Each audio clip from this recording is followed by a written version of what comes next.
So it's your first time going to Halloween Horror Nights here at Universal Studios Florida, and you have a lot of questions.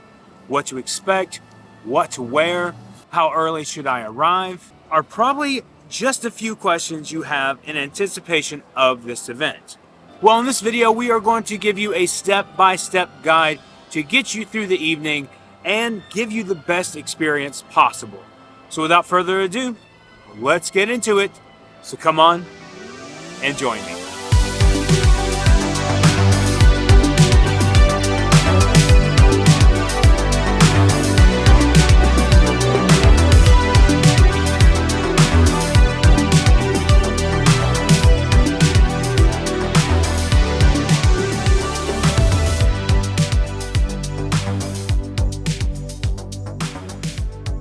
We are going to assume at the start of this video that you have already bought your tickets to the event, so we can skip all of the boring information that comes with that. But if you haven't purchased your tickets, we suggest buying them beforehand so that you don't have to worry about standing in long lines and the possibility of that evening selling out, which is always possible at this event.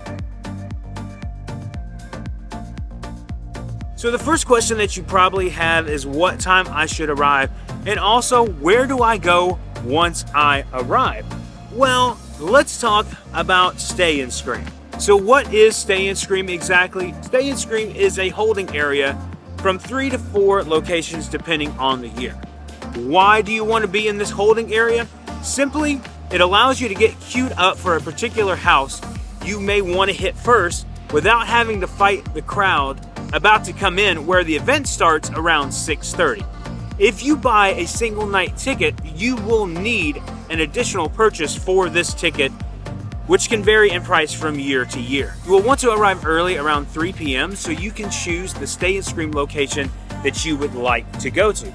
This will allow you to go to the house you're anticipating the most. Also, important information here from Universal: Stay and Scream starts at 5 p.m. Guests must arrive to Universal Studios Florida before 5 and present proof of a valid 2024 Halloween Horror Nights event ticket at the time of redemption. Guests who arrive at Universal Studios Florida front gate turnstiles after 5 p.m. will forfeit their Scream early ticket. So basically, if you don't get here before 5 p.m., you will have to wait out in the front gate with everyone else. And as someone who has come here every year since I've been here, let me tell you, that line gets ridiculous. But where are the Stay and Scream locations this year? We're not sure yet. Universal has not released that information, so make sure you follow us on all social media at Love Our Life Vlog so that you can stay up to date when they release this, because we will give you that information once it's released. Also, another quick tip here: if you do not want to do Stay and Scream and you want to do the opening ceremonies, which Universal does every year for the beginning of the event, you will want to get here around probably 1:30, 2 o'clock, so you can line up here at this gate, because once it gets later on in the evening, this line stretches back all the way back here. So I promise you, you will want to get here around 1:30, 2 o'clock. Just wait outside this gate, camp out, see what's going on, if that's what you choose to do. Additionally, some of these Stay and Scream areas will actually have restaurants that you can go in and sit down and enjoy some food while you wait. Now, you can get queued up and wait in line, but if you're not interested in standing out in the sun and you just want to kind of hang out in the restaurant, like Finnegan's or Today Cafe, you can actually sit there and enjoy that, so you don't have to worry about standing out in the heat. Shows are happening right now, so we're gonna have to wait just a minute. So now it's time to talk about the houses. But hang on, it's really hot out here. Gotta get a sip of water.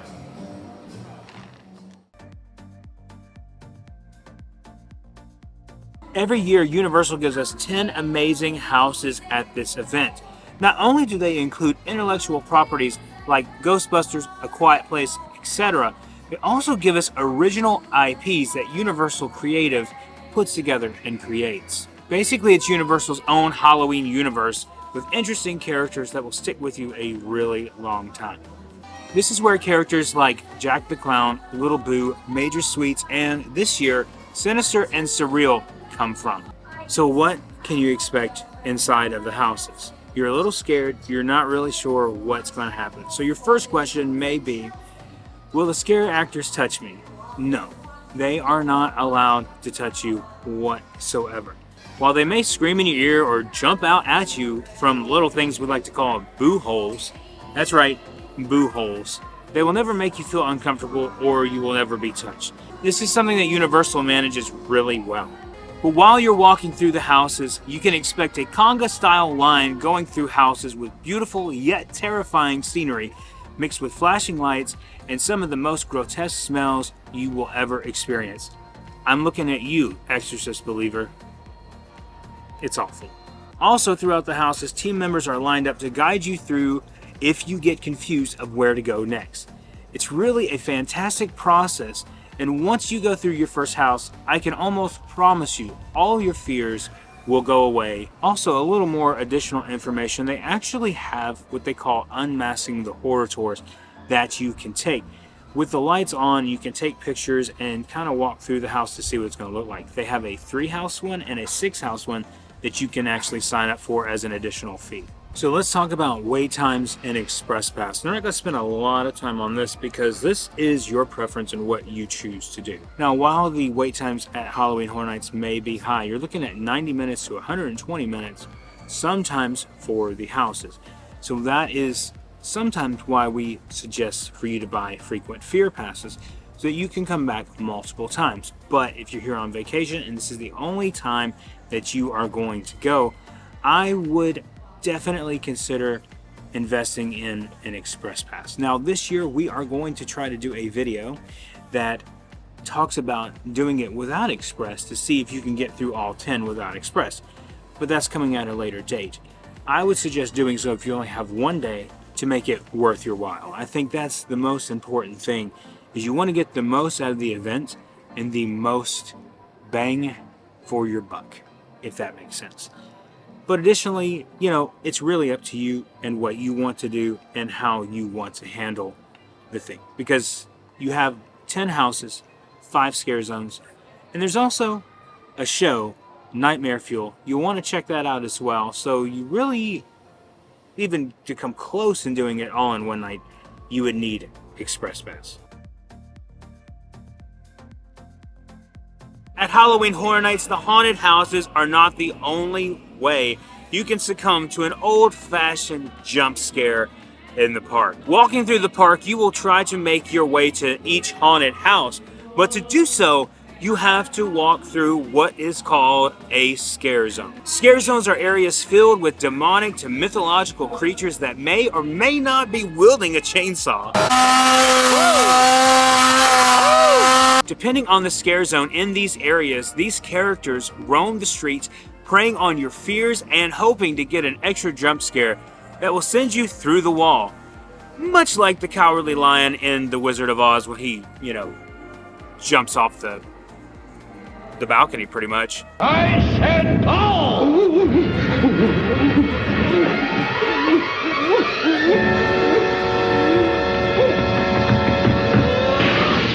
While this area is filled with fog and lit to atmosphere, these areas can be quite beautiful and give more of a grand scope of what Universal is doing here at the event for Halloween Horror Nights.